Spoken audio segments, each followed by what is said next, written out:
Okay, so we have sound. Alhamdulillah. Just 1 minute for me to organize.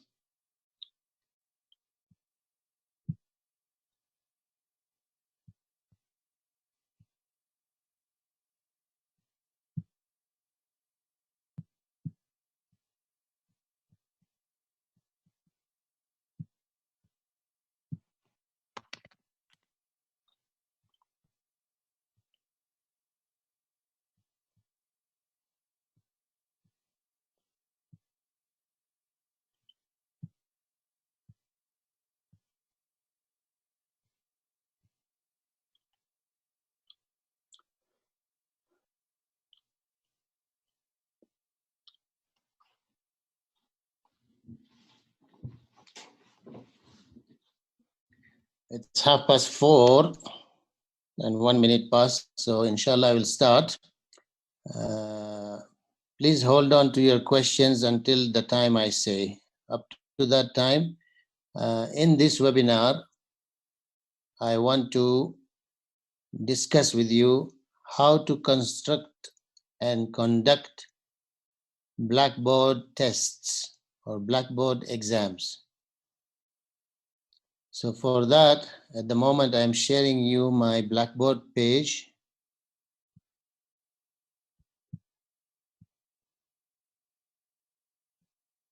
I hope you can see my screen here.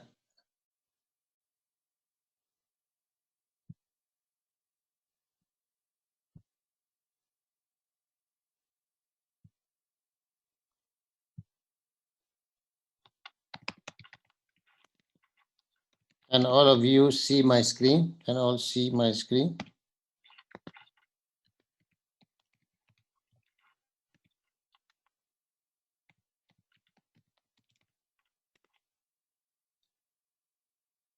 Okay, so you are looking at my Blackboard screen. So the way I'm going to do this webinar is as follows.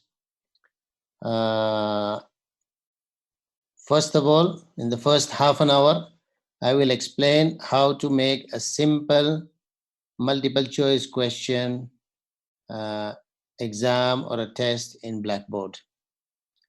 After that, we will look at randomization and pooled exams, where, for example, we may have 50 or 100 questions, but at the time of the quiz for the students, we would like to give them randomly only 10 questions from that pool. So we'll look at that later. At the moment, I would like to make a simple test. So in order to do that, I should go to one of my courses. I will choose this course here.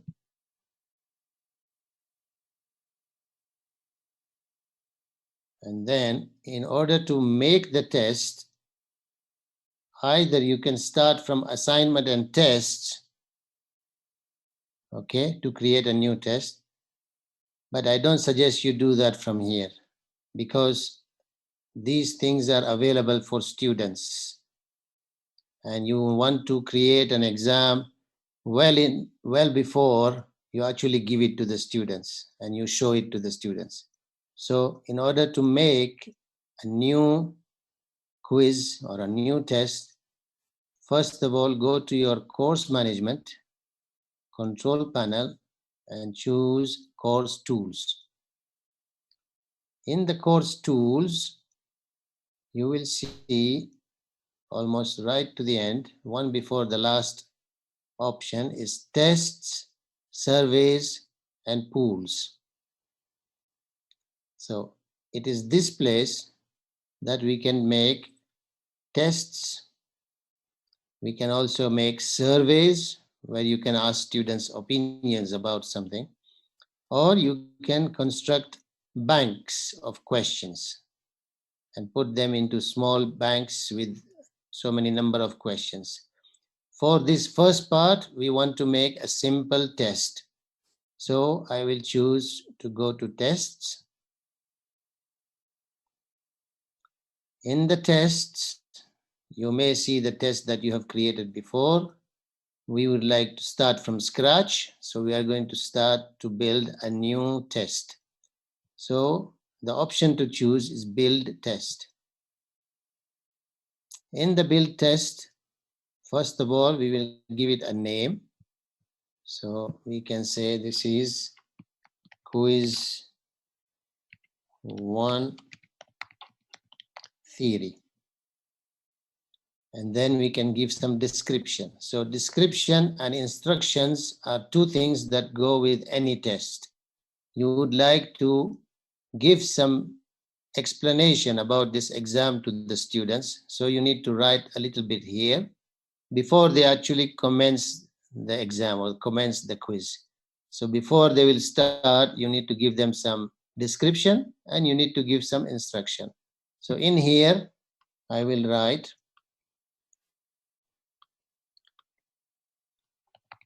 this is a practice quiz. It is taken from the general information topic. And then in the instructions, I will write here what I would like the students to do. So in here, I will write answer each question by selecting one best answer for each question. Okay, so that suffices for the instruction. Then I go down and I have no other options in the canvas to do. Only we have to select a title for the exam or for the quiz, a little bit about the description. You may also want to say how many marks are available for this quiz, okay? And you may want to add a little bit more in the instruction that you can change your answers or you can't change your answers. You can only go forward, or you will see all the questions on one page and you can treat it just like a paper exam. Answer whichever one you want first, change as you like until the time is finished. Before that, you click and submit. So description, instruction, and we submit. Now we have submitted. It's telling us that the quiz that we have planned to make has some description and has some instructions, but it does not have any questions, nor does it have any marks. So the next thing we want to do is to add, create, or reuse questions that we may already have. First of all, let us make a new question. I know that most of our staff, we already have these questions ready in Microsoft Word somewhere. We may have collected the questions from different people and we want to use those questions in this exam. For the sake of simplicity, the first thing is, let's say we have no questions, we are going to make new questions from now. So we will go to create question. That will show you the different types of questions that we can use for Blackboard tests. We may have calculations, we may have either or, we may have an essay, a fill-in response, multiple blank, lots of. So at the moment, for simplicity case, we are going to use multiple choice questions. So this question that I want to add, this question we may give it a title, saying this question is from introduction. And then the first thing we want to add here is the stem of the question, is the question itself. So we can say, what is the capital city of Saudi Arabia? Question mark. What is the capital city of Saudi Arabia? That is our stem. Below that, we will see the options. So these options will come with every question. Do you like or would you like to use some sort of a numbering system for the choices? Some people like to use 1, 2, 3. Usually people like to use ABC, either capital ABC or small letter ABC. So I would like ABC. Then the presentation of that question. Do you want the ABCD choices that you have in a vertical manner or in a horizontal manner? So that is the choice here. Usually we want it vertically. So a stem will be there for the question. Below that will be 4 choices or 5 choices for the answer for this question. The next two options are, if someone gets it like in a multiple answer question, he gets one of the answer correct. Do you want to give him some partial credit? So if the question is worth 1 mark, if he gets half of it right, do you want to give him half? So you can choose that one. Usually we don't. We say either you get it right or you get it wrong. So you get full mark or you get 0 marks. And the last option in the options menu is the way in the choices display, the way the choices are going to be displayed. Every time this question is going to be used, do you want the order of A, B, C, D, E to remain the same? Or you want to say every time this question is used for all my students in this course during the exam time, the choices should be randomized? Then we can select yes for this one and put tick here. So anytime students will have this question, even they are doing the exam at the same time, every student will have the 4 or 5 choices that you have selected for this question in a random manner. Okay. The next thing to do is to actually put the choices. In the choices, we'll have by default, I think 4, but sometimes you have a question which only has 3 answers. So you can change that and remove one of them. Okay. So we are starting with 4. Sometimes we may have 5 answers. One of them will be correct for a multiple choice. So if you have 5, then you can choose 5 from here. So by default, it's giving you 4 choices. Most of our exams in the medical college have 4 options or 5 options. So for my exam, I put 4.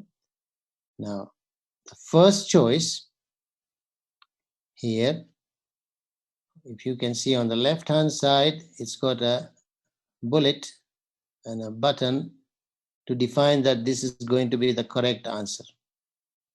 So in this case, if you are randomizing the choices, then it doesn't matter that the correct answer can remain in A. But for some exams, you may not be randomizing. So you didn't select this option here, show answers in random order. If you take it out, if you do 10 questions and always put the correct answer in A, and students find out, they will finish the exam very quickly without even reading your questions, saying all answers are A. So therefore, in Blackboard, we are saying we're going to randomize the choice, then always put the correct answer in the first option. Okay. If you go down, you can see that the other choices also have a bullet next to it. Okay. So let's make 4 answers for our question. So first of all, we'll say Riyadh, and this is the correct answer. Or we may put first one to be Jeddah and the second one to be Riyadh. In this case, I'll have to select this one to be the correct answer.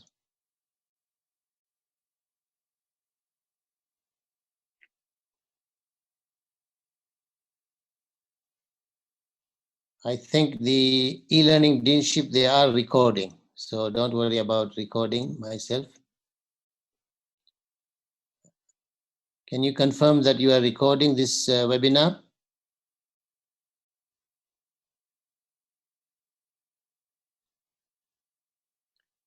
Okay, good. So you have an answer there that they are recording.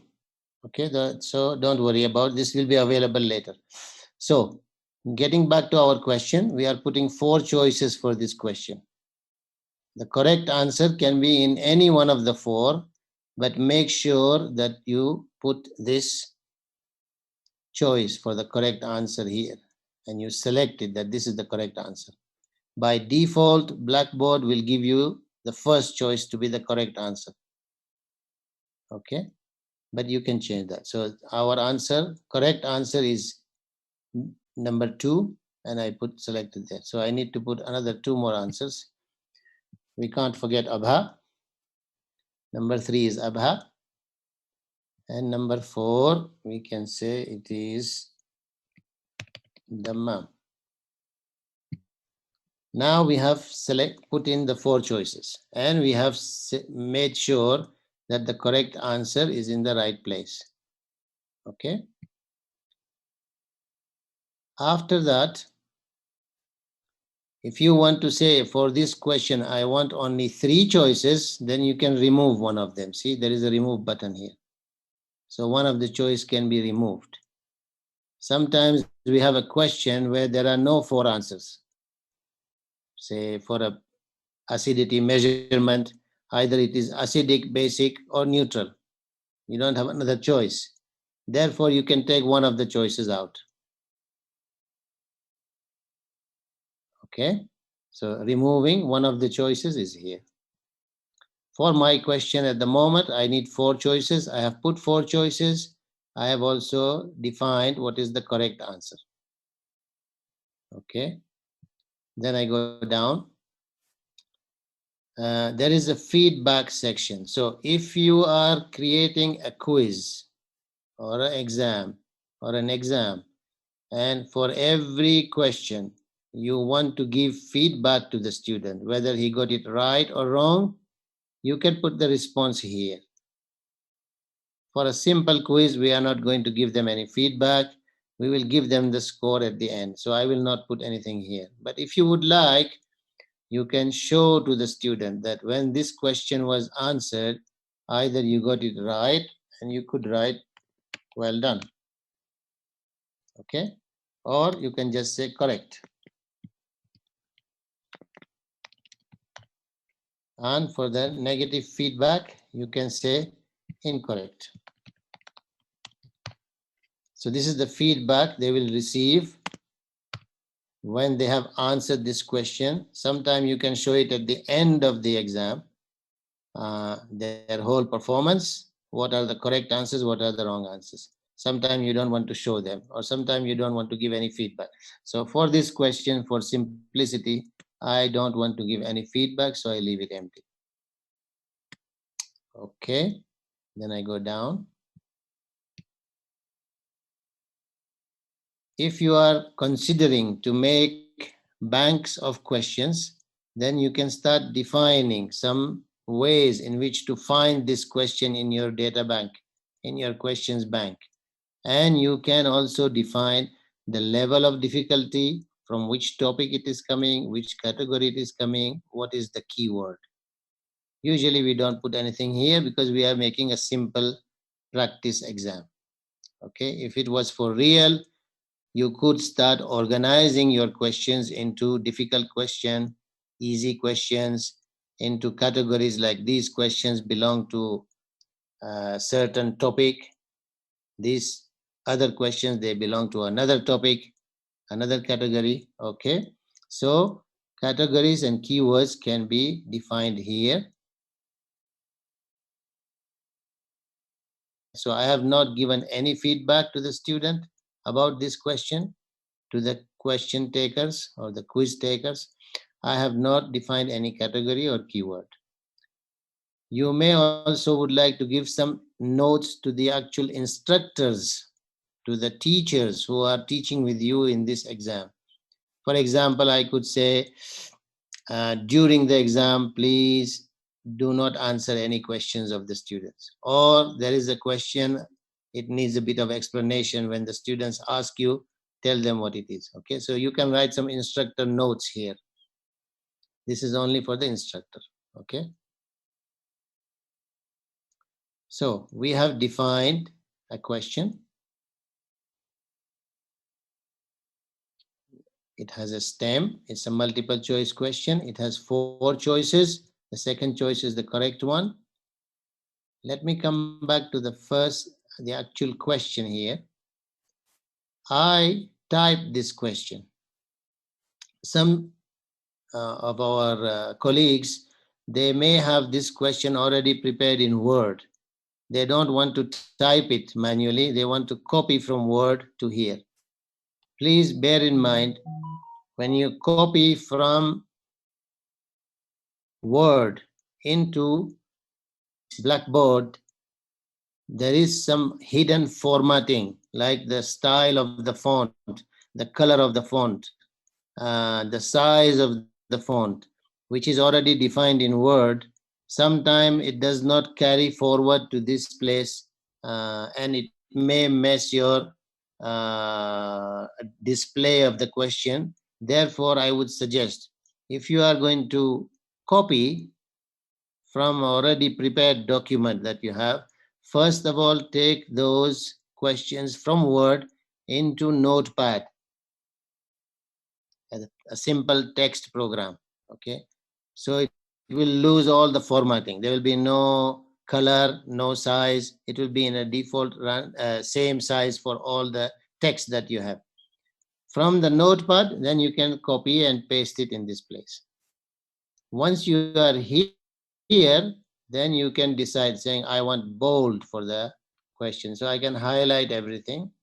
And there is a menu at the top. So it tells you what font to use, what size to use, okay? Whether you want bold, italic, underlining, cross out, okay? At this place also, you may want to bring a picture to support this question. So you may want to give a small picture of Saudi Arabia, for example, showing. So you can say either before the question, so I can put some space, and at this place, I can use this icon here and insert a picture. This picture will remain with this question. For this simple question, I don't want to put any formatting. I do not want also to be adding any pictures to this place, okay? So I will leave it as it is and just put the space out. Now we have created one question. Right at the end of the options menu and the creation menu for question, you can say, okay, submit and create another question. So let us put one more question. And this time I'll go a bit quicker. So we can say, where is Asir Central Hospital?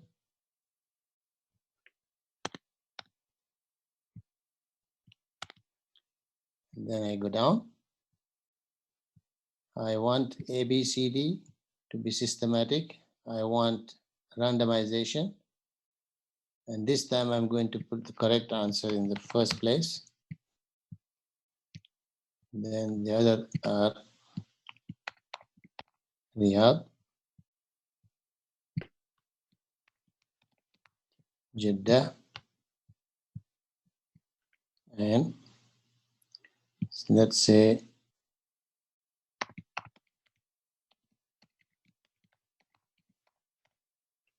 Khamis Mashhad.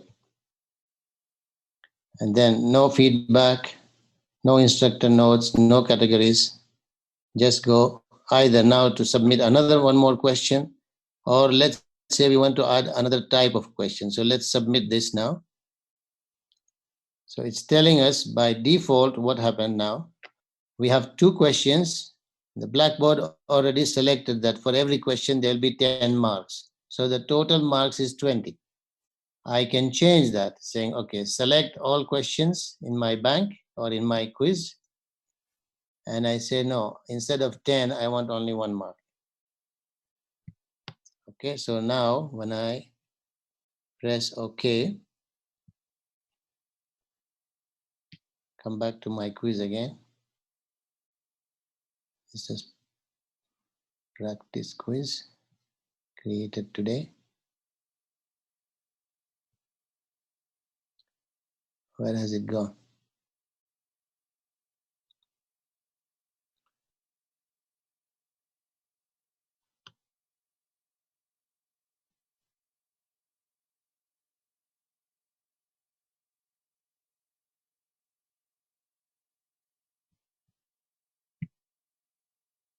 Okay, I'm back here.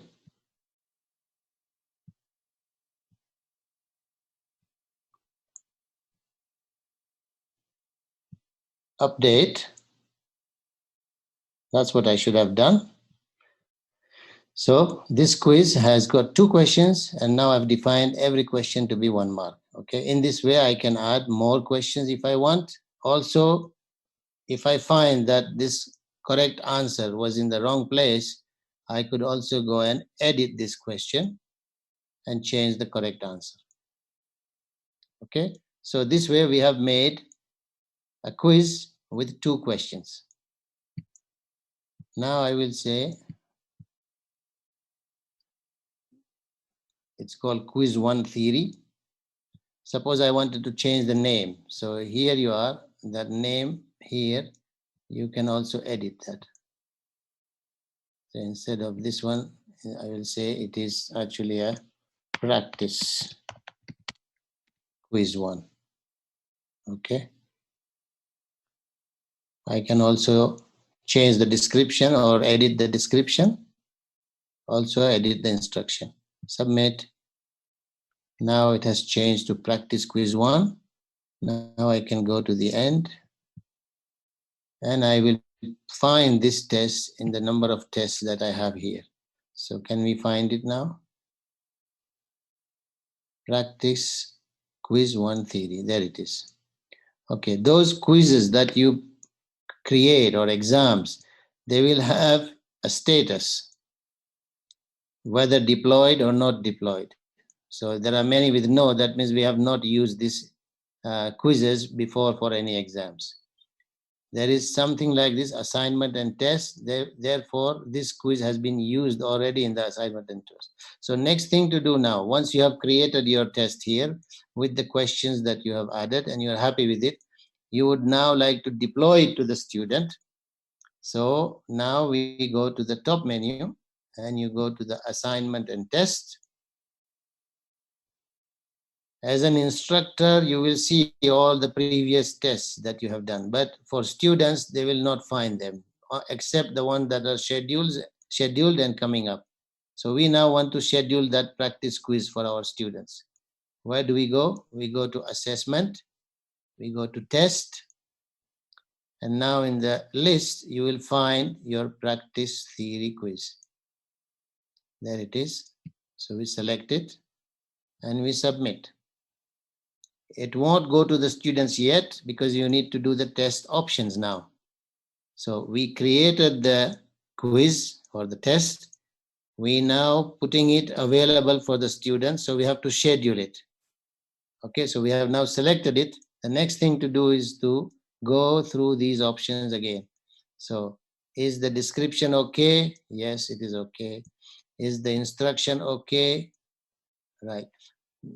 We need to now select and do these options. So when the students will take this test, before they begin, do you want to show the description? Yes. Do you want to show the instructions? Yes. Do you want to open the exam in a new window or the same window? I prefer it to open in the same window. Okay. Do you want the test to be available now? You can say yes or no. You can select that as an announcement to your students.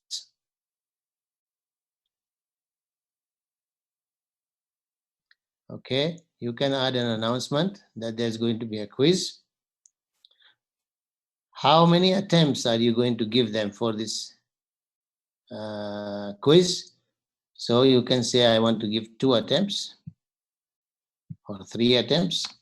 If you give 3 attempts, then what grade are you going to count? The last one, the highest one, the average grade, the first graded one. Okay. Usually for an exam, we don't give them any chance. We give them only 1 chance. The chance to take the exam is only once. So I don't have to put anything here. This one is very important, force completion. So if the students are sitting all together in one room and you have got invigilators there, so you don't want student to start the exam here, close the browser, and then start the exam in another room. Therefore, you can select this option here, force completion, meaning when you open the exam and you started it, you now have to complete it here and here on this. Okay, it will not be available in a different place. Okay, so you can select this force option. Or you can deselect it, saying no, you can complete this exam at any time during the time that you are going to define. So the next option is how long are you going to give for these two questions? So I can say only 2 minutes. And then once they have completed the two questions, do you want to take the exam from them if the time is up and time is finished? So you say auto submit. Some students, they forget to press the submit button and they say I finished, and he just leaves or she just leaves the exam, right? So what will happen? Blackboard automatically, when the time is complete, will pull the exam from their attempt, and you will have a score for them.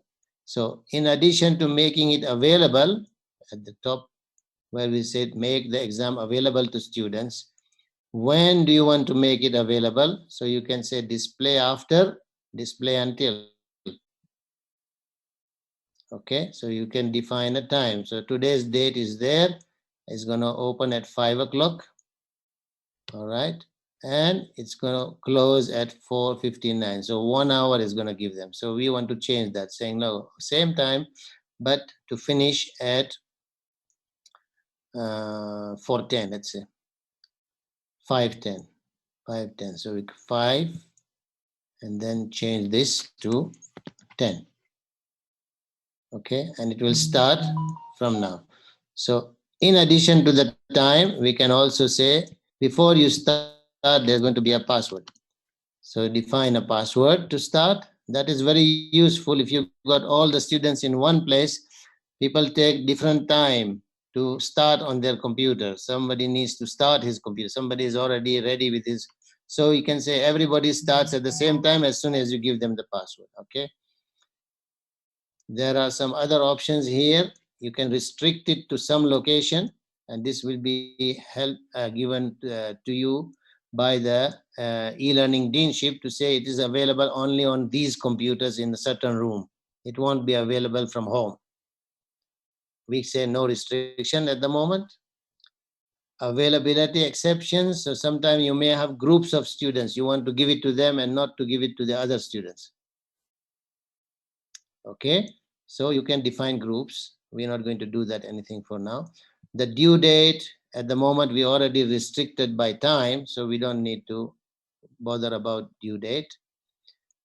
Would you like the grade to go in the grade center? Usually, yes. So it is already selected. Now, at the end of submission, do you want to show the score to the student or do you not want to show them? So there is a tick already. If you don't want to show, you should take this tick out.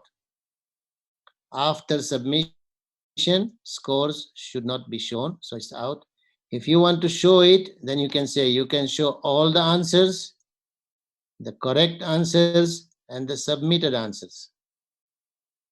So student will get a sheet or a screen where they will see their attempt, whether they got it right, what is the correct answer after submitting the exam. Okay, so there are other options here also. One-time view, okay, after a certain date to be available. Okay, so we can play around with these settings. The last thing to do here is, if it's exactly like a paper exam, in a paper exam you give students time, but there is only one attempt. During this time you have to complete the 60 or 100 questions, and time allowed is 2 hours. So you can say exactly like that. On an electronic exam, all questions to be shown on a screen, and if it's like a paper exam, then everybody gets the same copy.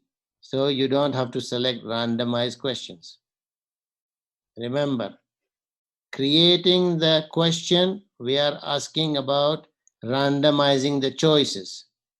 Creating an exam and scheduling for the students, it is asking you, do you want to display all the questions for all students in the same manner, or do you want to randomize the whole question? So we say randomize. Okay. There is no facility to fix actually for every question. Every question doesn't have a time.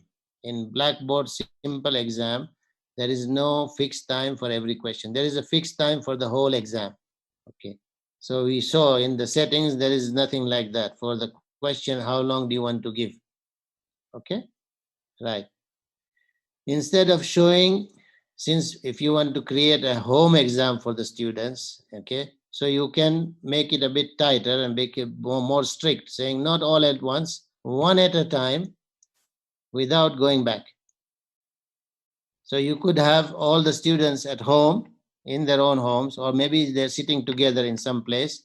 Then everyone will have a different question because you are randomizing. Everyone will have one question at a time. So they have to be busy with their own question. And then once they answer, they can only go forward. So we prohibit backtracking. All right. So now we have done a lot of settings. I'm going to remove the after submission. So no mark is given. I have now randomized. Okay. I just go through the same options. I've got a password to start. I've got a time, and I've got 2 minutes for the real exam. So a little bit about this time that you have here. The duration of the exam is 2 minutes. Okay. But the exam actually is going to be available for about 10 minutes. Okay. I can even change that to say 15 minutes. So once you start, you have 2 minutes to finish.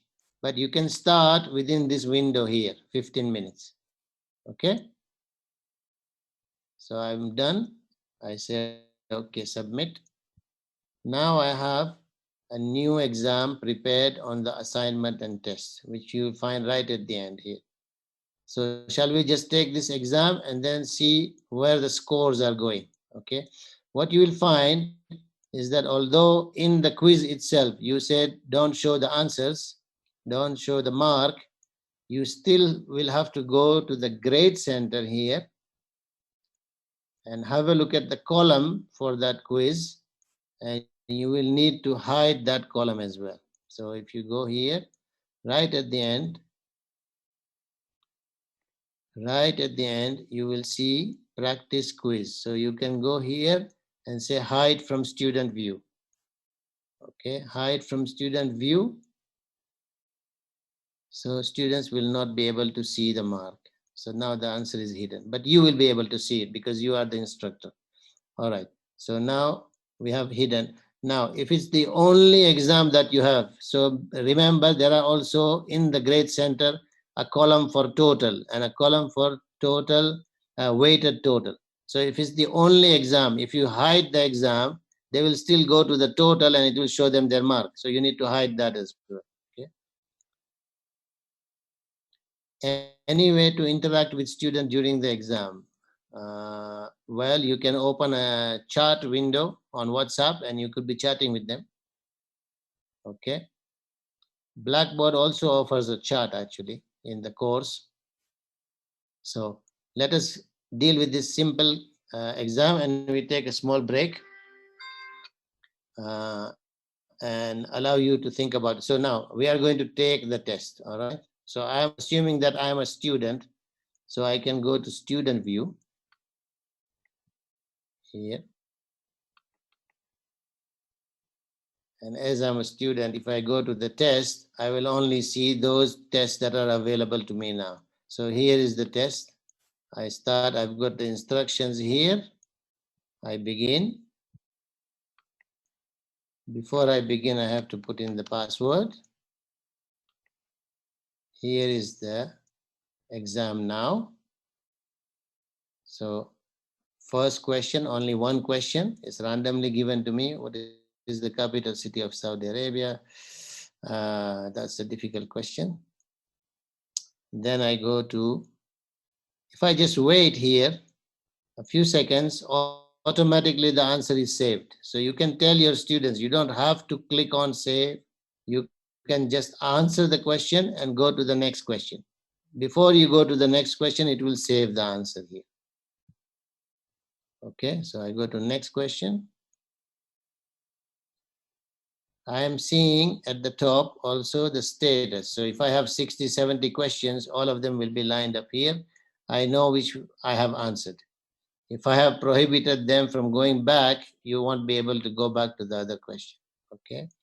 So now the second question. Let me choose Khamis because this is a good distractor. Submit. And it will ask me, are you sure you want to submit? And if I had actually left a question blank, it will also tell me that your certain question is still not answered yet. Okay. So if I say okay, that is the test completed. All right. Now I can go to normal view.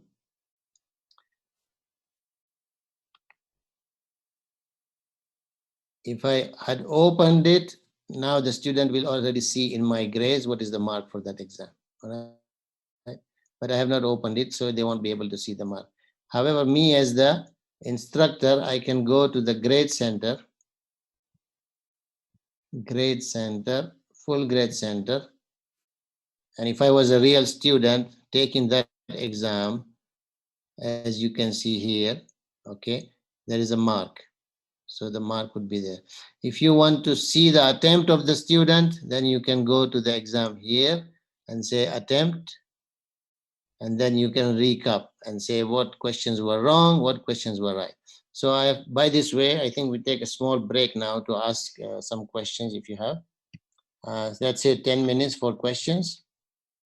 Then we go to the next part.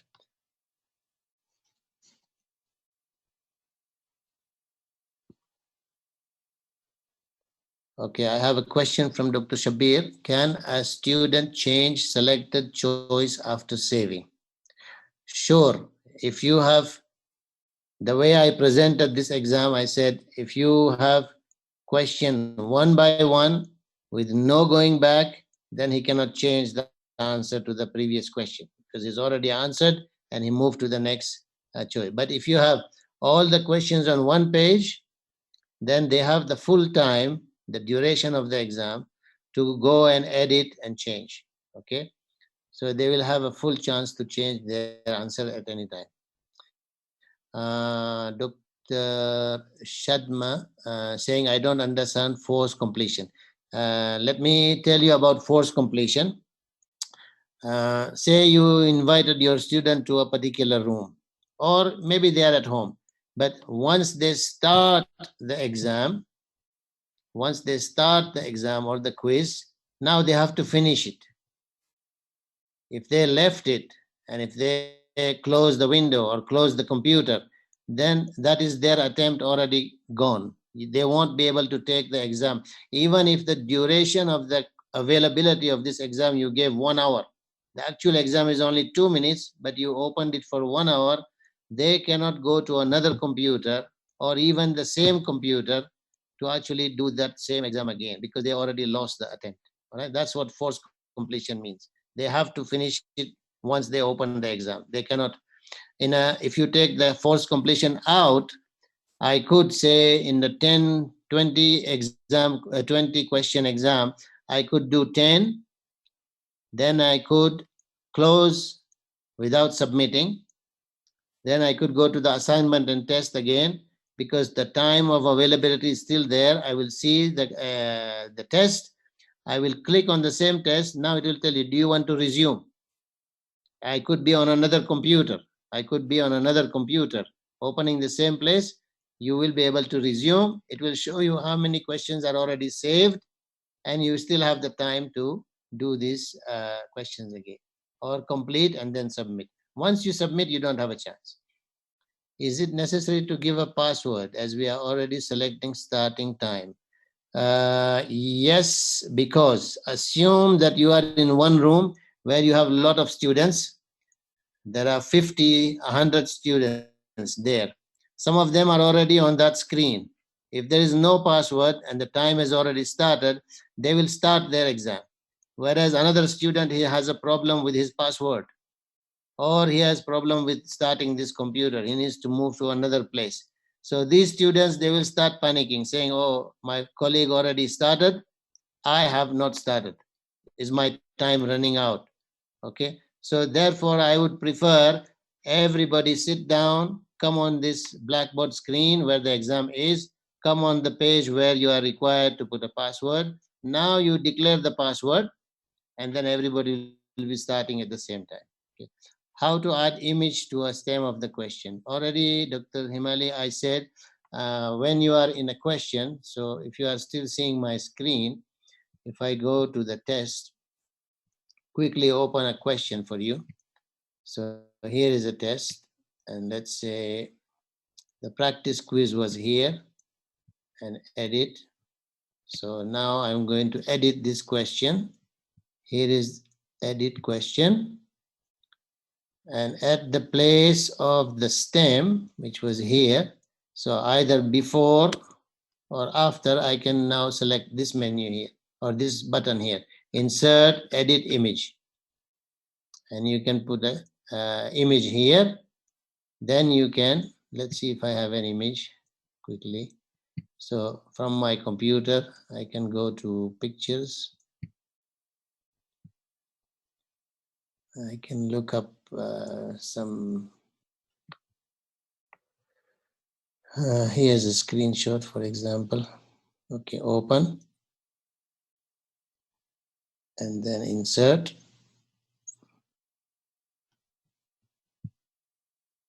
Okay, so now you can see that this question, wherever it is, before there is a question, and now there is below it a picture. You save that, this picture will belong to this question. Okay. Dr. Ayyub? Yeah. Please, there is a icon of Q&A, which is question and answer. Would you please check them because there is an important questions that I feel you need to answer. Okay. Shadma question already I answered. Anonymous, can you kindly show us if I have question pool, how can I export it to another section? As I said at the beginning, I'm describing a simple exam for the moment. We are going to give a small break, like 5 minutes, and then I'm going to talk about pooled exams. So I'll answer your question there. Suppose there is internet disruption during the test. Will that affect the test time? Now, if there is a disturbance in the internet, suppose they lost the internet connection, they will have to start and gain internet connection. And as long as you did not use forced completion, they will be able to resume, and they will have the time left for that exam. Okay, so that is answering your question. How can I change points? You mean the grade for each or the score for each? That way you can say, now at the moment I'm on a screen where there is a question being displayed.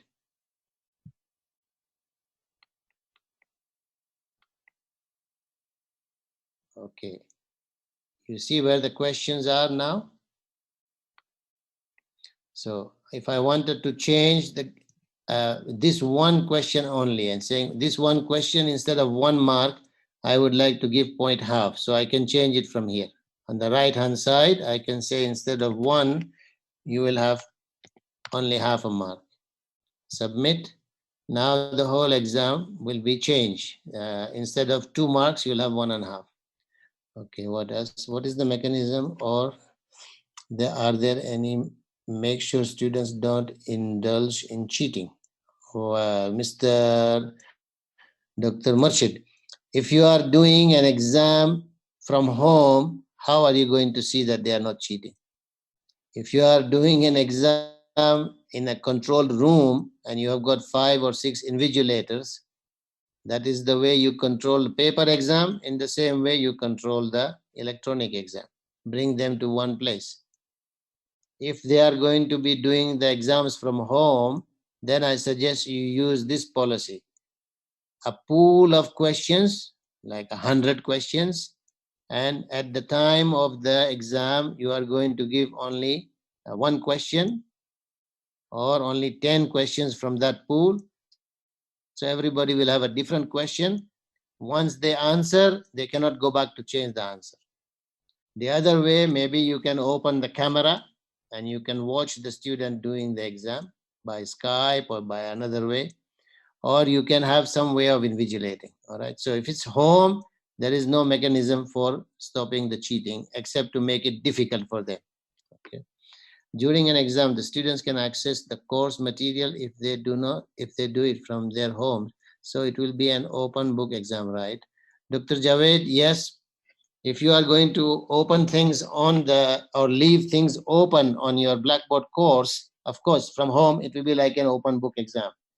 So I wouldn't commit a lot of marks to an exam like that, except to use open book exam for teaching students how to find the answers or how to revise or where to find the information. So maybe I will do an exam for students from home, but I will not give them a direct question from the muzakkirat, from the handout. Otherwise, everybody will answer and they get full mark. I will make the question a bit more challenging and let the student try to find the answer. It may be in the book, it may be on the internet, it may be certain reference that you have, some reference paper. So you can make a home open book exam in such a way that it's actually a bit of challenge for them. This way they will be, and because you are giving a mark, so all students will attempt to find the answer. By this way, they will have answered questions. Dr. Mohsin, how can we deal with the issue of impersonification? Yes, so somebody else might be taking the exam, right?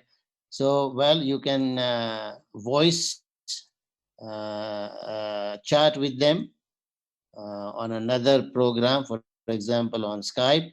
So make sure that it's the right student doing the exam. If it's home, it will not be, you will not be able to know whether the same student is doing the exam or he has given his username password to someone else. But there are ways where you can stop these things. You may give your students some strong warnings that look, if you are found, and we may call you randomly, or we may want you to come with the camera open during the exam on your laptop. So we want, if there is any misuse or abuse, you will be penalized. Okay. Is it okay to allow backtrack for students but randomized question? Yes, you can take the backtrack out, prohibit from backtracking out. They will be able to go forward and backwards. Where I would say this is useful is when you are giving all questions on one page, students may be able to highlight all these questions and take all your questions into another program or email themselves. All right. So rather than doing that, you give one question at a time, but it's a bit unfair not to allow them during the time of the exam to revise their answer for the previous question. So you remove the backtracking and let them to go one question at a time, but they can go back to the other question. Dr. Adil, how can I get a copy of the recorded materials of this class? Inshallah, the e-learning deanship will tell you. Why can't we start and finish tests same time for all? That's what you are doing when you are defining the time. Why can't we start and finish tests same time for all? The option the Blackboard gives you is availability time and a start time and the duration time. So by these three ways, you are controlling the time of start and finish. Suppose I have an exam that I said this exam takes 15 minutes, but 15 minutes is starting when you put the password in. Okay. And I can say that the availability of this exam is only in the first 2 minutes. So if you come late, you will not find it. See, so this way you are actually doing control of your test. Usually what we are doing is as what you are saying, we start and finish at the same time. As soon as you finish your 15 minutes, you submit, everybody's finished. Dr. Grant, how can a teacher get all student marks as a single report? From the grade center, you can download the grade center itself. So if you are looking at my screen here, if you go to the grade center, this is the full grade center. Okay, now you can actually download all the marks of your students from this grade center by selecting this work offline. Work offline, you download. Either you can define one column, like say the total column for this exam, and submit. You will get an Excel sheet or a file that you can open in Excel with the names of the students and all the marks for this exam. Or you can download the whole grade center itself. Okay. Password is used to a home exam. Somebody is asking. Open book exam will not allow real valid alignment with learning objectives. Why not?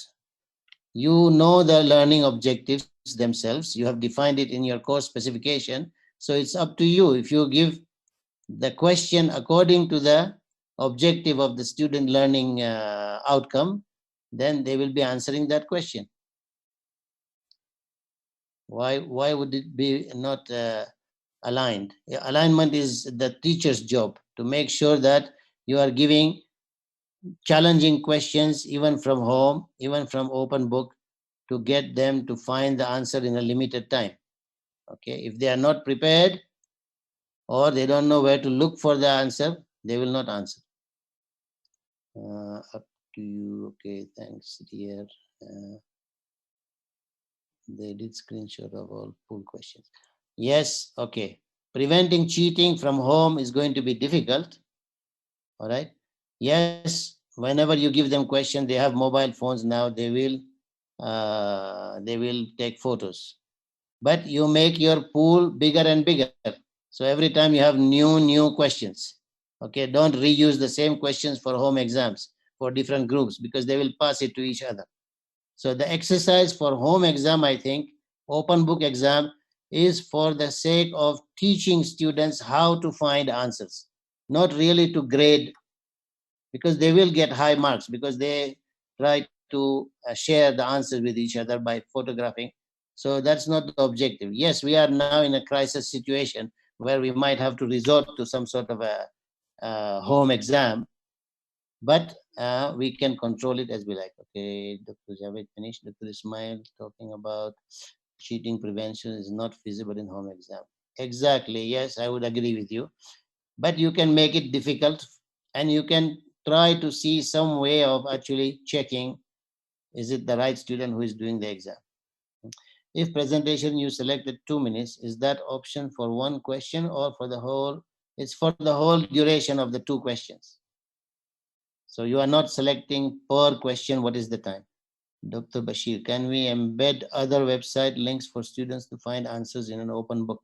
Sure, there is a, in the setting of the STEM, you will see you can add links and you can send them to a Google page or a web page. Dr. Sami, what to do if I don't like to include the results in the grade center? Administration requires you at the end of any formal quizzes to put the answers, put the grades there. So we have to do it by administration rules. If you don't want to show them, you can hide the marks from students. But hide everything, hide the total, the weighted total, and the test itself. Can we now stop questions and go to the next part?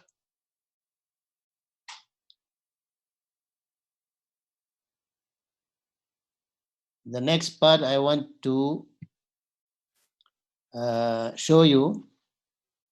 It's now 5:30, so we have 1 hour left. In the next hour, what I want to show you is how to do an exam where you have a bank of questions, but every student is going to get randomly 10 or 5 questions from that pool. Okay, so that's what we want to do on the next task. We have done a simple exam. We know how to create it. We know how to deploy it. We know how to see the marks. We know also how to see the attempt of the student. Before I do that, I want to show you that a student may say to you that I want to see my attempt and I don't believe the score that I have got. So can you see my screen now? I'm on the grade center. And just ignore, don't look at the names, but say in this exam here, this student, I can go to his attempt. And now it's telling me, so what wrong answers he gave. And also in the test information, there is something called the access log. So what time did he start? How long did he take for each question? When did he start? Sometimes when did he change? For example, look at this question here. He 22 multiple times over a period of 20 seconds, he changed the answer until he was happy that this is the right answer. So there is a Blackboard test keeps a record of all movements of the student during a test. Here is question 7 was multiply saved over a period of half a minute. So he may have gone back to question number 7 and thought about it and changed his answer many times. All right, so the access log is there. Some other questions we can answer later, right? Well, how about making a test where we do a pooled exam? So a pool is where you keep a lot of questions. So let me show you. I won't create another new pool, but I'll just show you one of my pools. So I go to pools, and you see I've got many pools here. So let us see here, enzymes MCQ pool, and that has got 30 questions. Okay. So let's say I want to give my students a small test in which every student will get only 3 questions from this pool. And they have to complete these 3 questions from this pool. So I already have a pool here. If I want to make a new pool, I would say build the pool. And after that is just like the exam that you, creation of the simple exam that we had. You make another test, you're putting a lot of questions inside. So this is actually a test with 30 or 10 or 25 questions, but I call them pools. Why? Because in the real test, I want to use this pool and select only a few questions from that pool to give to every student.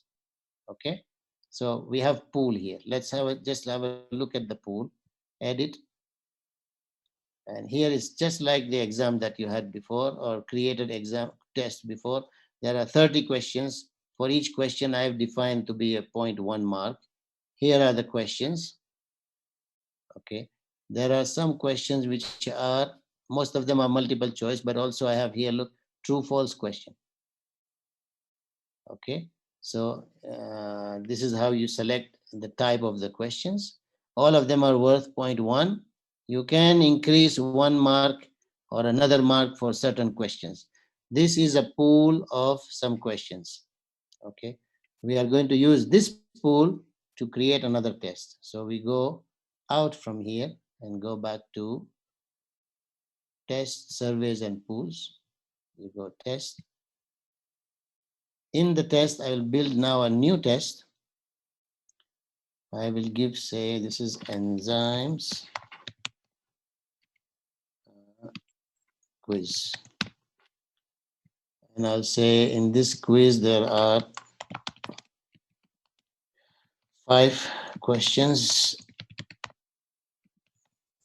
randomly selected from a bank of questions. Okay. The instruction is answer each question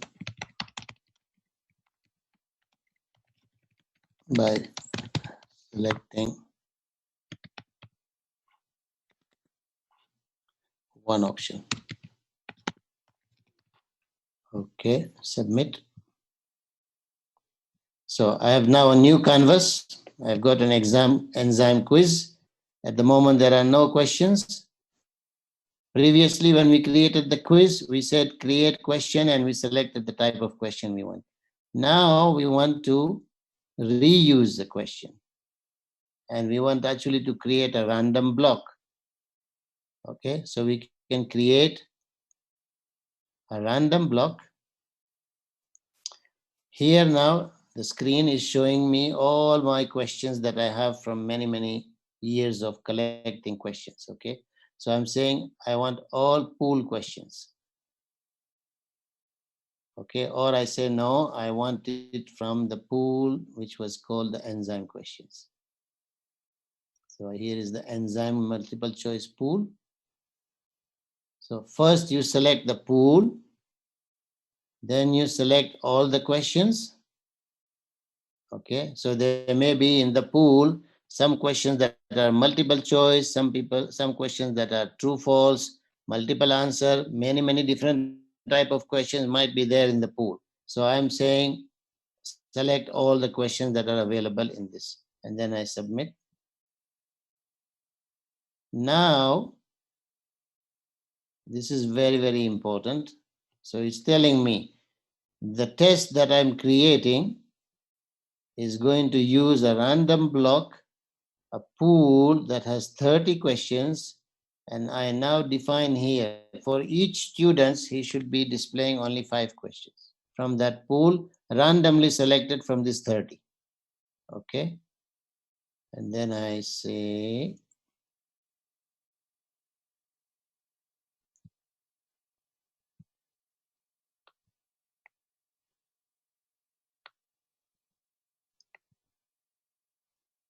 also I can define how many marks, so you can submit now. So 5 questions will be selected from the 30 for each student randomly. And then for the actual exam, since there are 5, so point per question, I will change from the default 10 to say 0.1. So 5 questions will give him a half a mark. Here you are. 5 questions selected from a pool of 35. So this was called enzyme quiz. So I better just change the name, otherwise I'll get mixed up. I will put practice again. Practice pool enzyme quiz. Okay, submit. And then finally also I submit. Now I have to put this in the assignment and tests. So I go again, assessment, test, and now I will find here practice pool enzyme question quiz. Submit. And as soon as I submit, now I have to define the time and the password. If you are doing it from home, password is not really important. But say, okay, I want to show the instruction, description, make it available. No need to give announcement.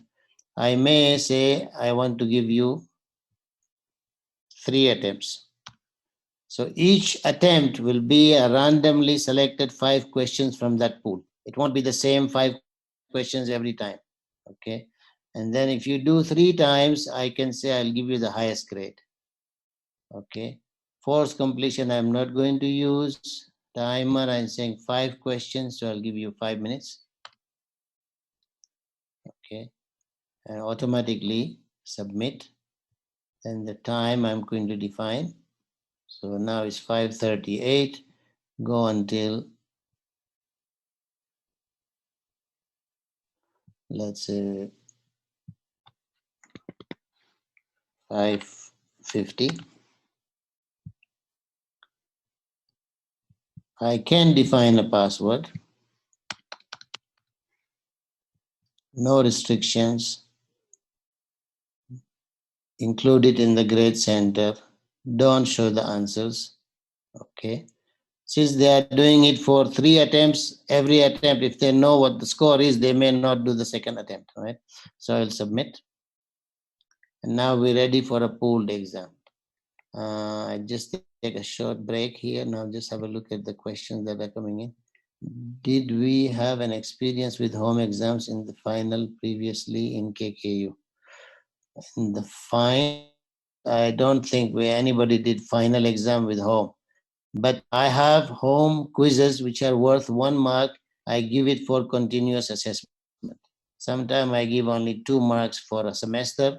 They will get 2 home quizzes or home exam. As far as final exam, I don't think we have any experience who did a final exam from home. Dr. Walid Maksud, I missed how to choose the random block. Can you show it again, please? Okay, we can do that in a minute. Let me see another question. How can we make a pool? Okay, I'm going to explain that. So we can answer both of you at the same time. Can we use questions from the two pools? Yes, you can. So you will create two blocks, one block for one pool, another block in the same exam for another block. What is the standard time allowed for one question, 1 minute or 2 minutes? Discuss that with your chairman and with your department. It depends which level of students you have. Okay. Let's just stop the questions in a minute. So somebody said, how do I do the pool and questions in the pool? So let's do that first before we actually do this pooled quiz that we just set up. So I go to tests, surveys, and pools. I've got three options: tests, surveys, pools. I go to pools. I make a new pool. New pool is just like making another exam. All right. In this pool, you can put all the questions that you want. So description instruction first. After you've done the description instructions, you will see, say I've got a pool here. So let's have a look at this 30 question, 35 question home quiz 1 in 2015. If you look at it, edit, it's the same menu as when you were creating a test. 35 questions, each with a question. So if I wanted to add a new question, I can do it from here. Okay. Or I can say find some other questions from another pool. All right. And we can add those questions to this pool.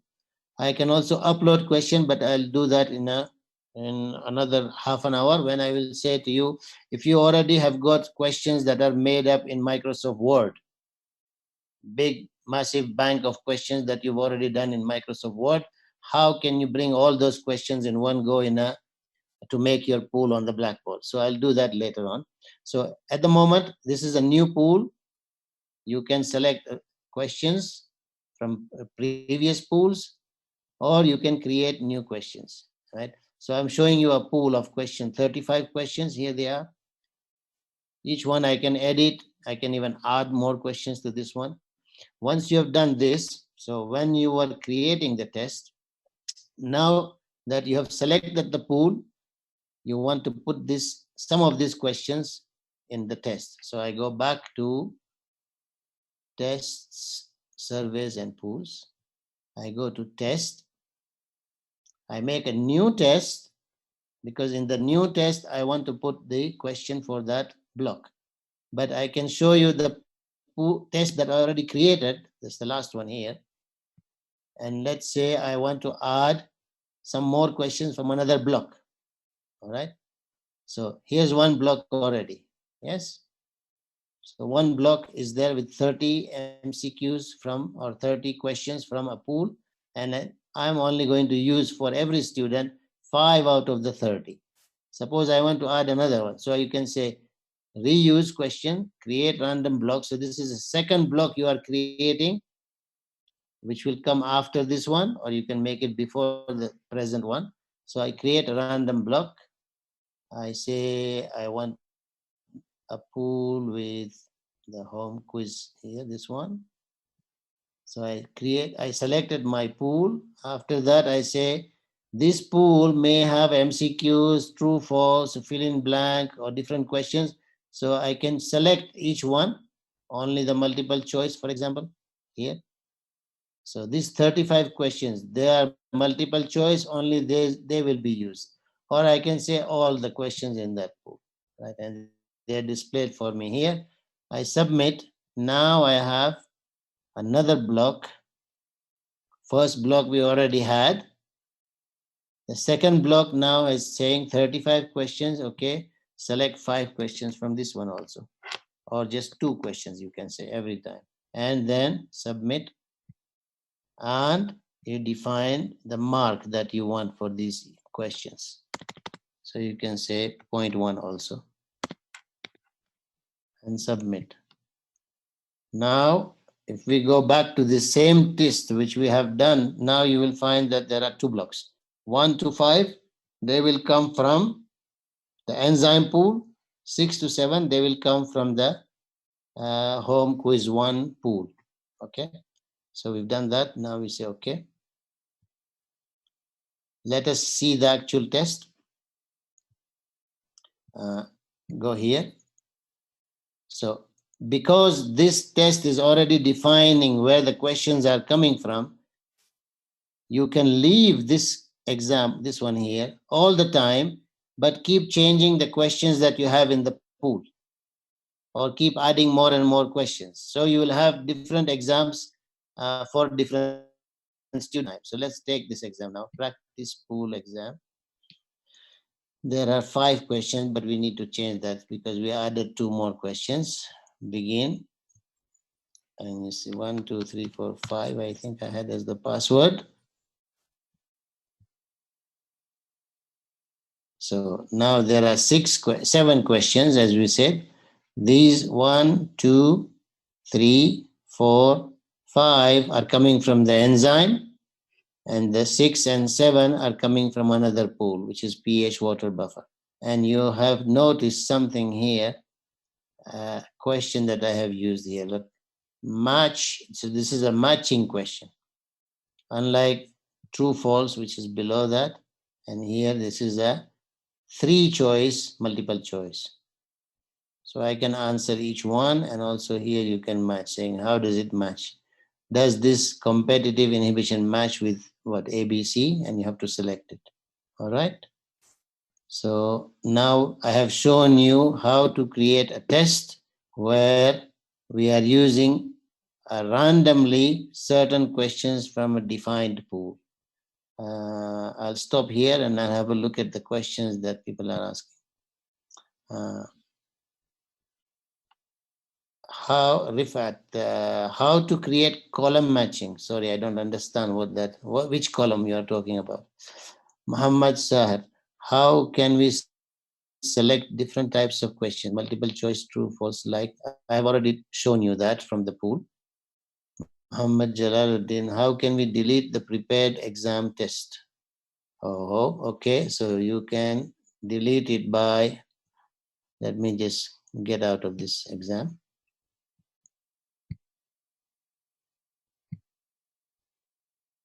Either you can delete it from here, so where the tests are shown, okay. Let's see if the delete option is here. So this practice quiz.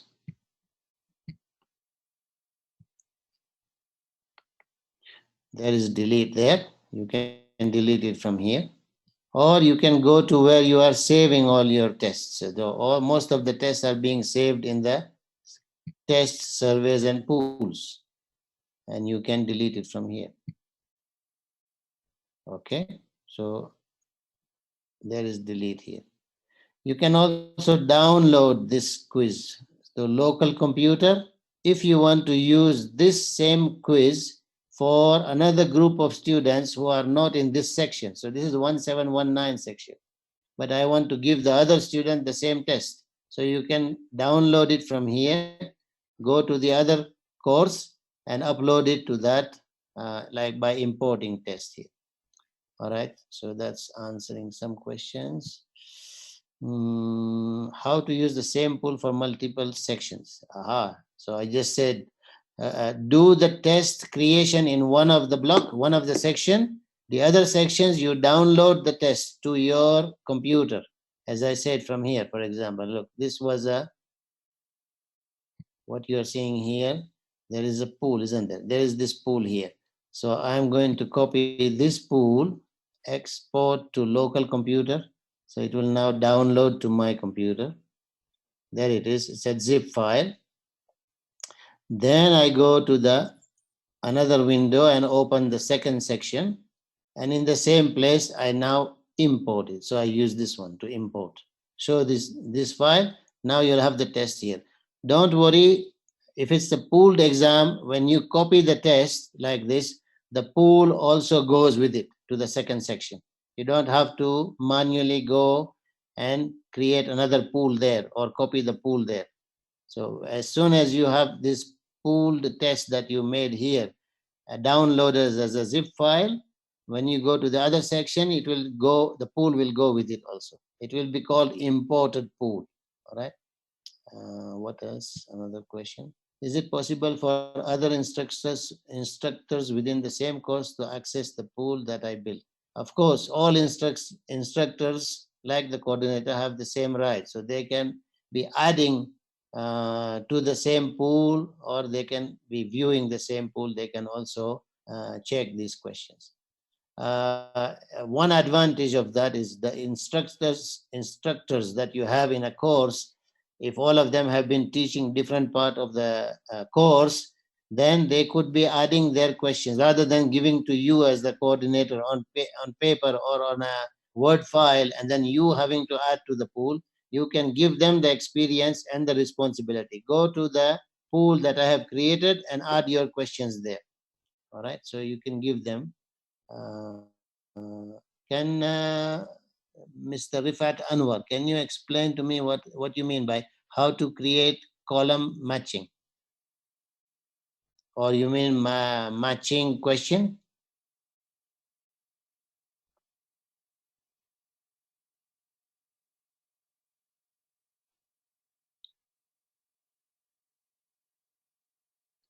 Mr. Suhail, is there any way to randomize the questions with restrictions of few questions to be in the same order? Because sometimes question 2, question 3 may require information from question 1. Right. So I see what you mean. Maybe sometime you want some information in the STEM, but then that information to be used for 3 questions. So what I suggest you do in the Blackboard is that you create a STEM and write all the information there. Create your first question. Then the other questions, if they need the same information, in the second question creation, you put all the information again. So the information will be repeated 3 times, but the question will be different. Dr. Himali is saying Blackboard maintains data for 1 year. Who says? They maintain all your data for all the time. Okay, it may be available in the old Blackboard. It may be at the moment showing you only 1 year, so 2 semesters. But you can still go to the other old Blackboard and see your pools from the other places. What I suggest you do, if you are fearing that your pools may disappear or may be hidden from you, I'm sure they're not going to delete because everything is being archived and saved. All right. So for you, you should take a download copies of your pools on your own computer. So for your safety, and then you have all your pool questions with your computer. If I have 2 groups, how can I share the quiz to the other group? We've already answered that. You copy from one and schedule the same quiz for the same option, same time for the other group. Please, it's very much available. If one can copy and paste my question above to Dr. Ayyub. Same question is not working in my phone. Okay. Uh, which is that? Could you please repeat how to use available of questions? We will send. Yes, sometimes this is confusing because people don't know what is the difference between availability and the duration of the exam. So let me give you an example. We have a test for boys and girls. Boys will be in Kreger, girls will be in Samir. The time of the exam is same.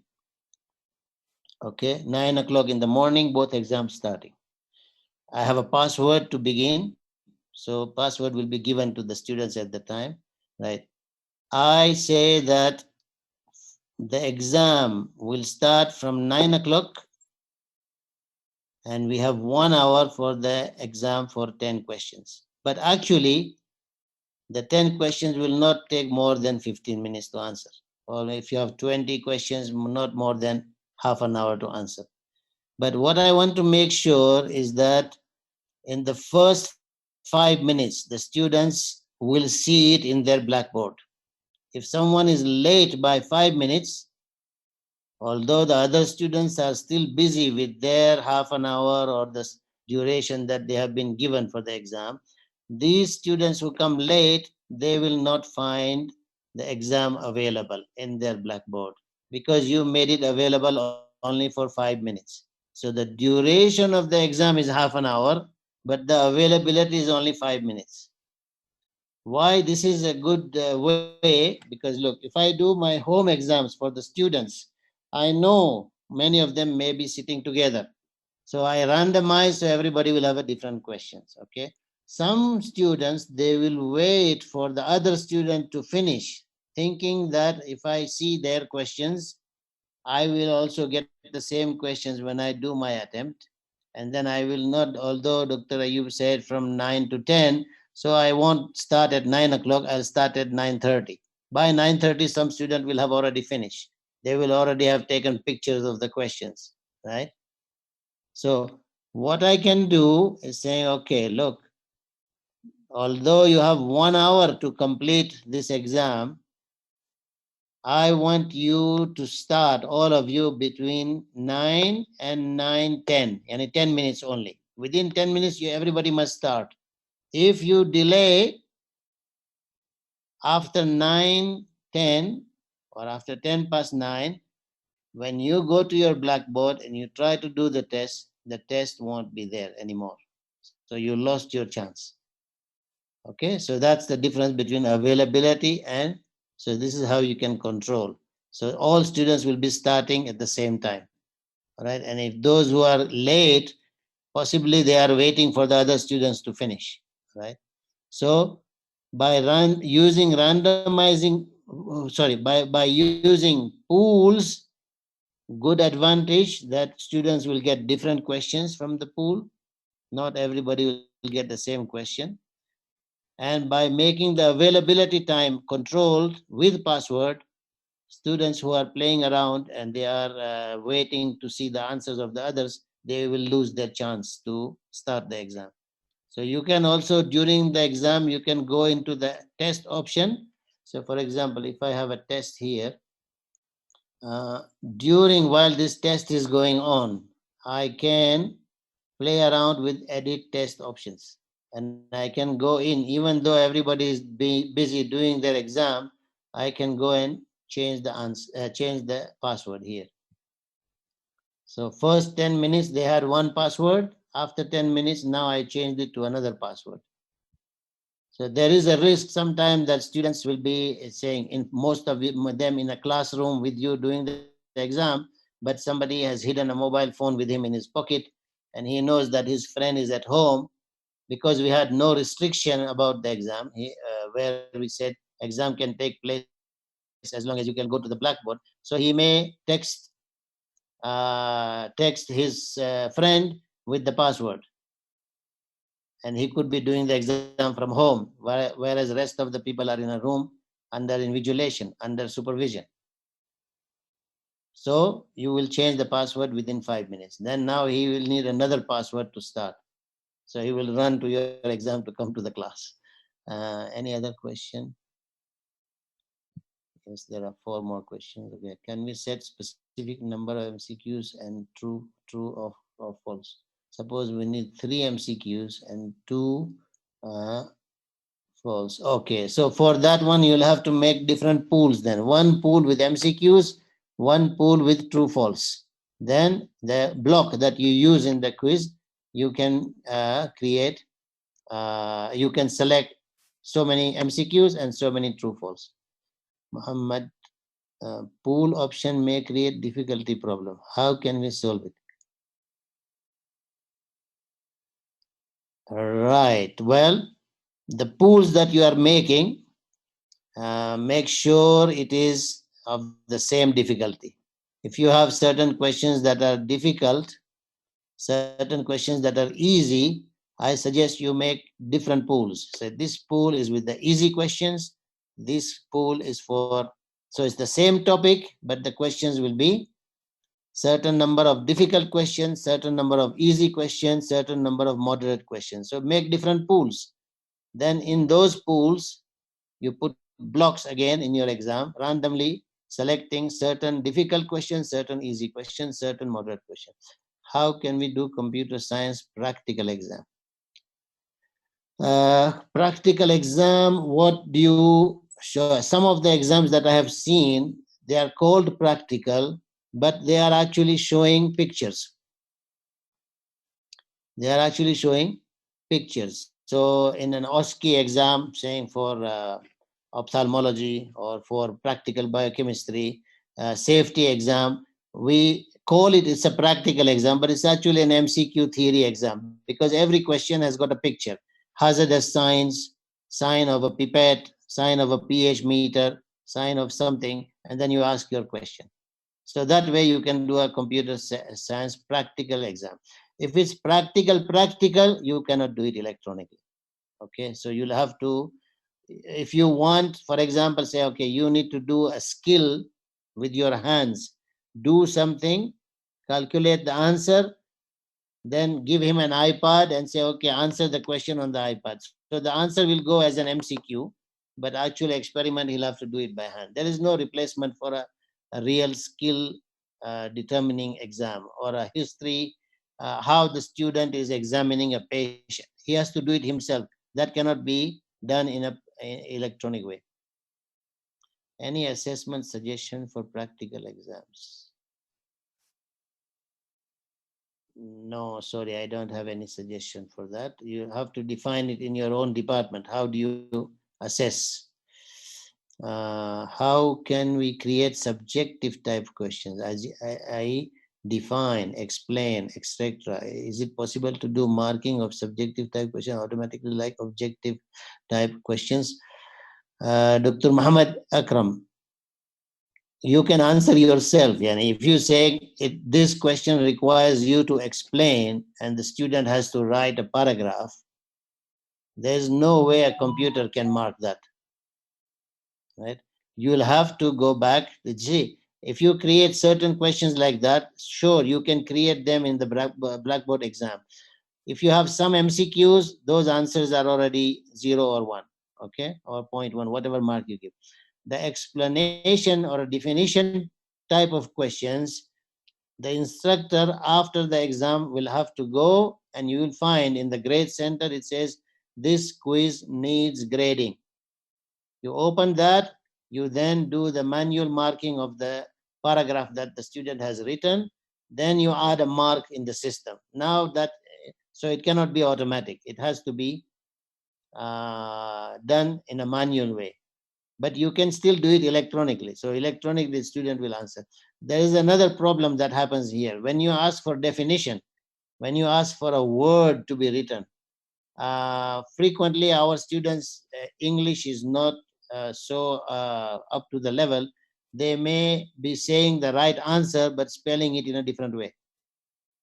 So yes, you can define the correct answer, saying this is conclusion or constriction or something like that, but he may spell it in 1,000 different ways. So you will have to go manually to say, does he mean what he is trying to say, what he has spelled?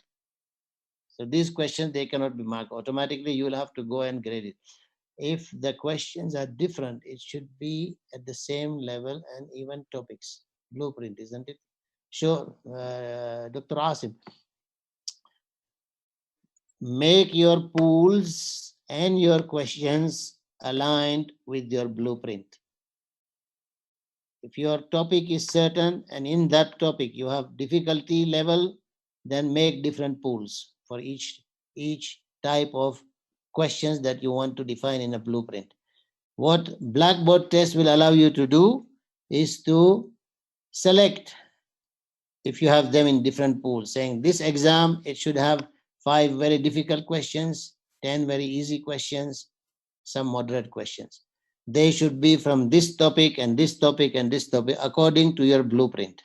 Okay, so this is a challenge for you now to make a quiz or an exam that fulfills your blueprint requirement and also aligned with your student learning objectives. Another question, how can we upload questions from an already saved in our desktop? Very good question, Dr. Muhammad. Let's just continue with questions for the 5 minutes, and then the last 20 minutes, I talk about how to import questions that you already have made in a Word file. Okay. Another question, how to create What is the proposed solution for technical problems during exam? Can the system detect it? You will see the attempt of the student after he has finished, and suppose the system has crashed or has hanged. When you look at the attempt, you will see that the student started on time. He answered some question. Now the rest of the questions that were there in that quiz, you will see answer not given, answer not given, answer not given.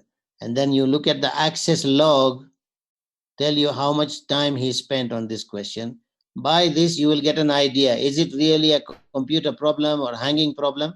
You have already told them that uh, there is a solution. If your computer has hanged during the availability time, you can close your computer, start again, and resume that same test. Don't wait until the computer has allowed you to pass the availability time. During the exam, you should, if you face a crash, we didn't remember, we closed the forced completion. We did not choose that. Forced completion is taken out by our choice. So the students can actually start the exam again.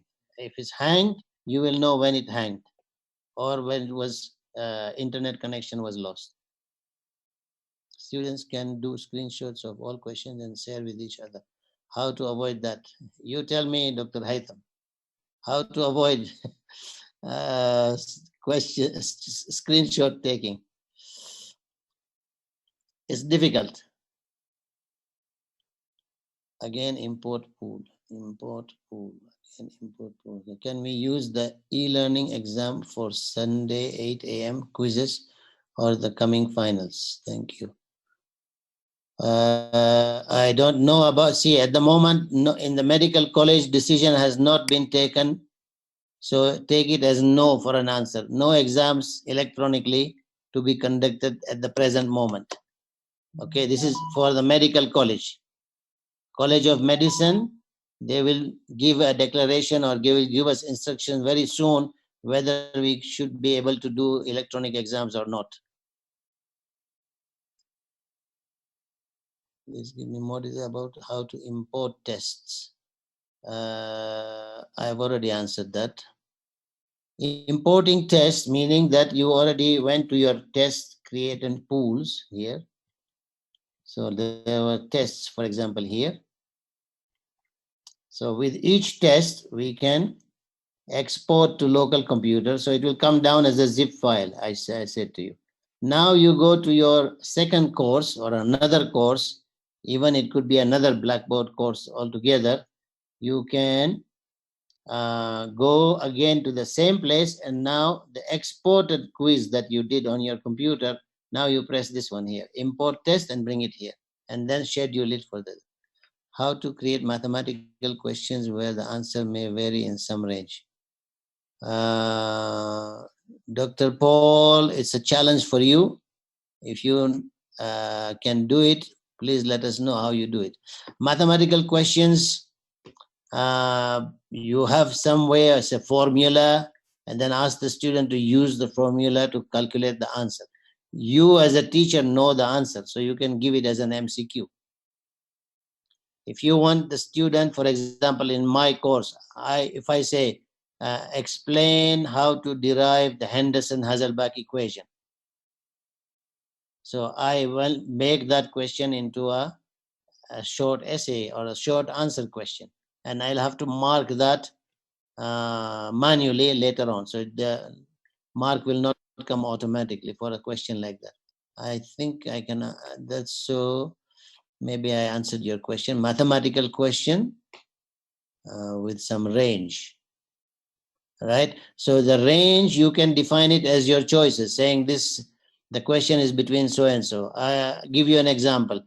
The pH of the acidity of stomach juice can be anything between 3 and 5 value. Okay, so I can give in the answer the range.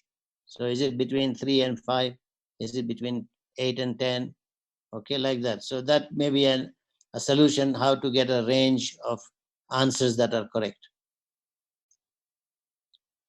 My question is, but I want to ask if this video recording is available on YouTube for further reference. Dr. Altaf, you will have to contact the e-learning deanship. I think they are recording and they will be making the recording available to you. Excuse me, doctor. Yes, we are recording this video and will be sent later to all. Fantastic. Any other questions? Yes, there are some more Q&A. 1 minute to answer some other questions. Dr. Iram, can we give fill in blank type of questions in the pool? Yes, the same choices are there in the pool as well. Questions type, you have seen, for example, here there is a pool, okay, or there is a test. If I say I want to edit it, create questions shows you the different type of questions that fill in blank is there. There it is. Fill in the blank. But have a practice at it first so you know exactly what's happening. Fill in the blank. If you are saying they have to write a word, bear in mind there are different ways to spell that word. Okay, so you'll have to define what is correct and what is acceptable. Some of our staff, they say you have to get, if it's a home exam and you've given a blank, fill in a blank question, there is no, you have to get the spelling correct. If it was a controlled, invigilated exam, maybe you can say, okay, well, I will allow if there is a slight mistake in the spelling. So you need to be aware of that one. So any question, even in the pools, you can use the different type of questions to add. Please explain how to upload questions. Okay, now I'm going to that one and we passed it. So last 20 minutes or last 15 minutes, I will consider how actually to upload your questions from an already Word file that you have prepared. Okay, so let's go. I'll not look at your questions just now. I'm going to say, okay, I want to. So in any quiz that you have made or that you are making, this option is there. Can you see on the screen, upload questions? Just one person can answer, please, on the chat. Can you see upload questions? I'm on a test canvas and there are create question, reuse question, and upload question. Yes, so you can see, right? So we're going to use this tool here, upload questions. If I just say to this quiz that I have opened here, I want to add questions that are already prepared. So what we need to know first is that if your questions are in Word, everybody have their own style. Some people, they write question one and a full word question and then number one, then they'll put the question. Then in the choices, they may use A dash or A dot or B bracket. So all sorts of formats are given in the Word file, right? So in order for you to pull the question into Blackboard, we need to make sure that the questions are done in a file which is going to be recognized by Blackboard and pull all the questions together. All right. So how to do that? Let me show you now. What we need to do is, if I open a Word file,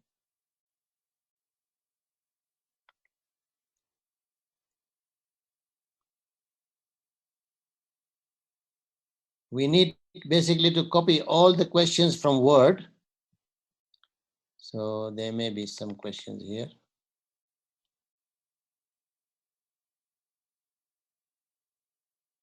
So I'm just going to copy some questions from here, okay? Then I'll come to the other screen. So I've copied from Word and I've gone to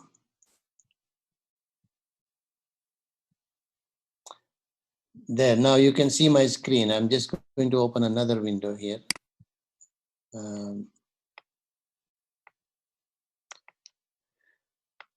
Write in Google Blackboard test converters and you will see Blackboard test generator. Okay, Blackboard test generator is here.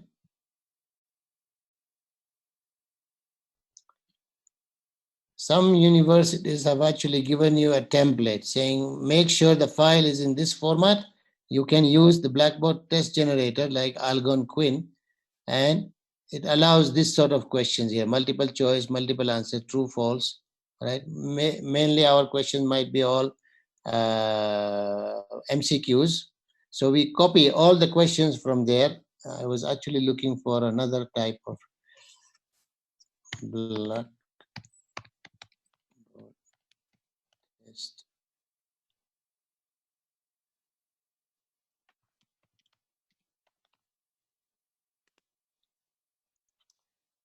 Yes, this one here, North Institute. Blackboard test generator, North Institute. They will give you Oklahoma Christian University. You need to paste your questions here. So I will, now I have my questions here. I'll give it a name, saying test MCQ. Now, read this information at the top. It's telling you, and I just describe it to you. Every question must start with a number. So 1 dot, and then there's a question. Of course, in the cut and paste, you will not have any pictures here. You cannot bring the pictures. You'll have to add, if there is a picture with the question, in the Blackboard later on. But say we have these questions here. So they want, between each question, there should be one space free. Okay. And then each question without any space should have the 4 options, and the correct answer should have a star in front. So if you can make a file like this, now I've got 3 questions here. They are on the format that is required by the basic information. Each question should have a number starting 1 dot, not 1 dash, 1 dot, then ABCD with a star in front of the correct answer. Go to the bottom, generate test question.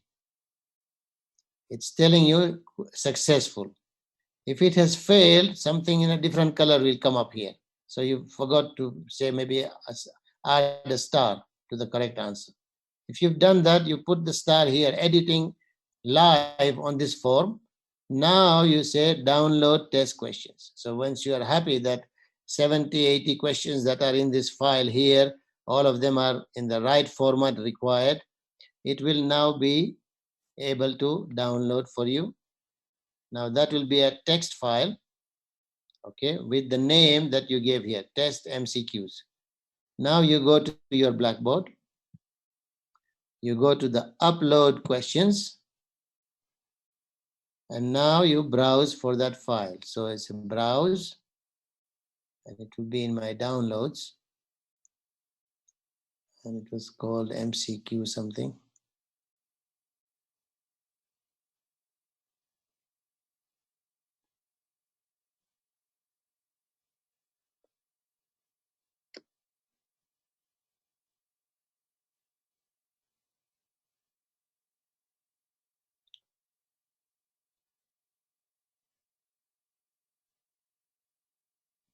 There it is, test MCQ, open. It's come here. I can at the moment define saying instead of default 10 question, I want only 1 mark per question. I submit. And now it has added these questions to the same random block. So I'll find it at the bottom. All right, there are three questions that are already there. What do you notice here? That the question has been imported with the correct answer, but I don't have now the ABCD. They've disappeared. ABCD disappeared in all 3.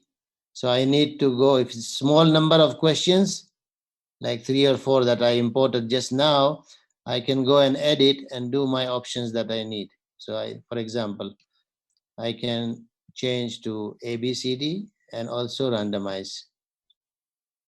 I think some of you will ask me saying, okay, I got 70 or 100 questions that I imported. How do I have to go for each question to go and select ABCD and random? At the moment, the answer is yes, you have to go one by one. But if you contact me privately, there is a technical way by which you can automate and get your 100 or 200 questions that you have imported in this pool by importing. In one go, you can shuffle all of them, so you will have random order. And in one go, you can define A, B, C, D for all the questions.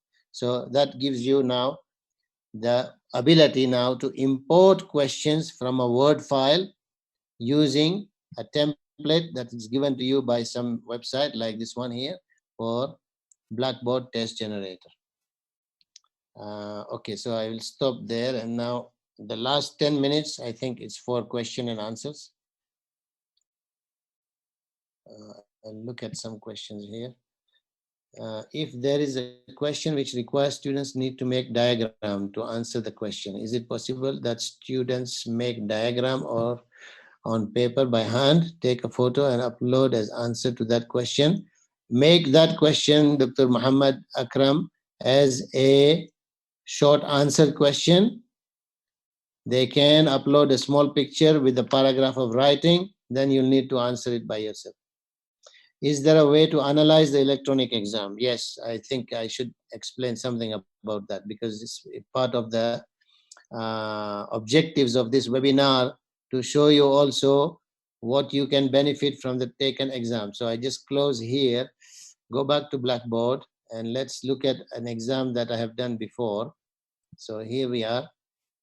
For every exam that you have done for the students, you can go to the quiz itself or the exam itself, and you will see in the options item analysis.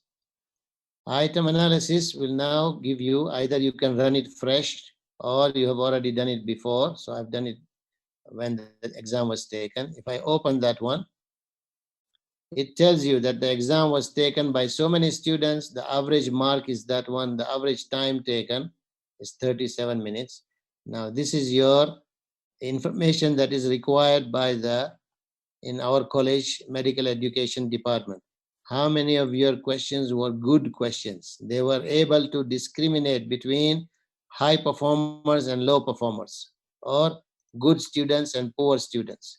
So out of the 32 questions that I had, my exam says that 21, and probably you can combine with the 9, 30 questions were good, 2 are poor. By poor, it means they were so easy, everybody answered them. When you go to the difficulty side, you can see the questions in this exam performed with this group of students in this course in a way that is described here. 3 were easy questions. Probably these are the 2 questions or 3 questions that are poor here on the discrimination. Then 27 of them were medium and 2 were hard questions. What I would suggest is, for the hard questions, please go and check. Sometimes the mistake is from our side, that we define the wrong key. Okay, so please check the hard questions, and also check if they got too many easy questions. Next time, make these questions a bit challenging, a bit difficult. Okay, so this is how to analyze the exam. So you can see the performance of the student. You can also see, for example, this hard question here, 2 hard questions. It means the difficulty was less than 30. So let us find the difficulty here. Here's one question. What type of immunoglobulins contain delta H chain? If I look at it, now, if I had given the wrong answer, I would know. But I know that this question is easy for the students, the way our teachers have taught them, and they should know that the correct answer is IgD, right? But only 5 out of the good group, okay, and students, they got it. So only 20% of your whole group got it right. Everybody else is going all over the place. So what you can learn from this is that all the options are functioning. They are distracting the students. They are challenging for them. More than 5% are going for each choice. The correct answer has got very few students. Probably you need to go and ask the person who gave this question, are you sure that the answer is IgD and not IgG? If he said no, the correct answer is IgG, then what you need to do is go to the test that has already been taken, edit, and then you will see that the scores automatically will be updated and regraded. So I have shown you the analysis. Also, I have shown you the performance of the students. And I have also shown you, if you had made the mistake of choosing the wrong answer, how Blackboard is allowing you, for example, this exam that we just did for my students, say, I will go to the edit the test. And you see there is a warning at the top that this exam has been taken by so many students. If you change the answer, their marks will change. But you are sure that certain question had a wrong answer, so you can go to it. If I can find it. This is the question. I can edit, and at the bottom it will say to you submit and update attempts. So it will regrade depending on what you have done, and the results will automatically change. Okay, so I've shown you the analysis. I've shown you where we could be wrong and not the students. I've shown you the performance. Are there any more questions? The last 5 minutes. How to create column matching? I still don't know what Rifat, what you are asking. Column matching.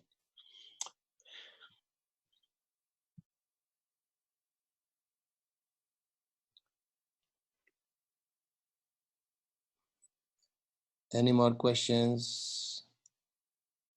Sir, could you explain some tips to minimize the copying between students? In a paper exam, we already made modules. Remember in our college that even if the paper exam is taken in a room, every student around you has got a different module of the same exam. So in the electronic exam, when you randomize question and randomize choice, everybody has got, and you provided you make them sit in a room separate from each other with the invigilation of some doctors that are there in your class. So that will minimize the copying and minimize students from cheating. Any other question? Analyze electronic exam, already I defined it.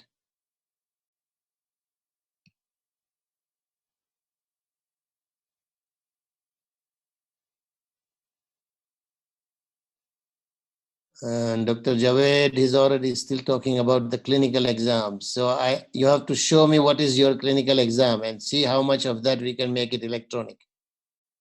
Okay. There are ways of making a clinical exam electronic, but maybe not 100% electronic.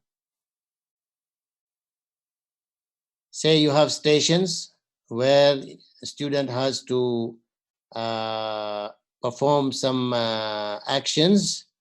Each action has got a mark. So the examiner who is doing that performance checking, he can be having an iPad which is with the Blackboard connected with the Blackboard, and he has a rubric or a list of how many marks he needs to give.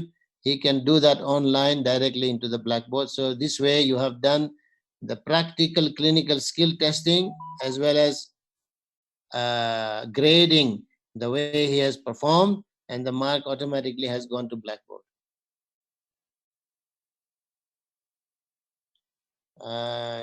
Janula Raju is asking how to download the marks of the student. Go to the grade center. Go to the grade center and then use the last option that you can see, work offline. Work offline, download. Download will tell you the whole grade center or a certain column. So you can say select column. Selected column, and then define saying I want the mark only for a certain exam like this one here. And then when you submit, it will be ready for you to download. The file you can open in Excel, okay, and that will show you the names of the student and the marks that they have got. In the same way, if you have done a paper exam and you'd like to upload the results to Blackboard, then I would suggest first create a blank column in the grade center, download the blank column, the paper exam that you have already done or the clinical exam that you have already done. You can put those marks in that blank column according to the student names and numbers, and then upload this file onto the grade center. Then every student will see only his mark. Okay, this way, sometimes we resort to a easier option, saying, okay, I've got all the marks on a piece of paper. I'll just create a PDF file, shows you all the names of the student and the grade they've got, and we put it to announcement or we put it in the lecture section, and everybody sees everybody's marks. So what we have done in our college is that even if the paper exam has been done, we want to show the score to every respective student. We don't want to show the students all the marks for all the students. So we create blank columns, fill them up with the marks, and then go back again to the Blackboard, import it there, and let the students go to my grade center and let him or her look at his mark only. Some more questions are coming. Respected coordinator, are you going to send? Okay, recording is not my. Can you explain again how to upload marks? As I've said already. As I've said, how to download, upload mark. We have created an 11 tasks Blackboard proficiency manual. If you provide us with the email address, we can send you the PDF file. They will take you through the basics of Blackboard, including how to create grade center columns and how to add marks and how to upload, download. We can give you actually all the support that you need and show you the way it is done.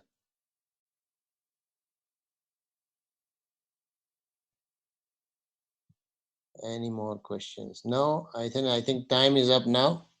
So I will say,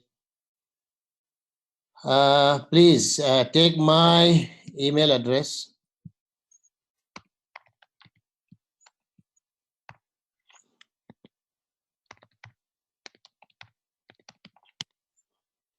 And send your request by you sending me the email, because I have too many people email sending, so I will have difficulty to get all your. Dr. Ahmed, send it to me, okay? Can you see my email address? Ayyub, Ayyub, B for Bravo, at kkU.edu.sa. Mr. Abdul Ahsan, can you see my email? Ayyub, Ayyub for Bravo, Ayyub at kkU.edu.sa. I have put it in the chat. I don't know why you can't see it. Yeah, there you are.